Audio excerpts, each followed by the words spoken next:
Next up on the list, we have gain and volume. Volume is a subject that is a little more dense and often misunderstood on the internet especially. Let's really define these clearly. Setting the input gain correctly can affect the quality of the entire signal. Setting your input gain too low can introduce noise as you raise the signal level later in the process while adding effects. Noise is usually a low hum or sometimes static that can live in the valleys of an audio signal. On the other hand, setting the signal level too high can add unwanted distortion through clipping. Clipping is when the audio signal exceeds the max input threshold. If an audio signal clips, it's almost impossible to recover. Having that been said, we want to avoid clipping an audio signal at all costs. However, adjusting the volume is only important to the preference of the listener. If you want to blare your volume loud, well, then who am I to judge? If, however, you want a more relaxed signal with low volume,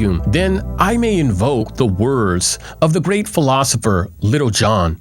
Turn it down for what?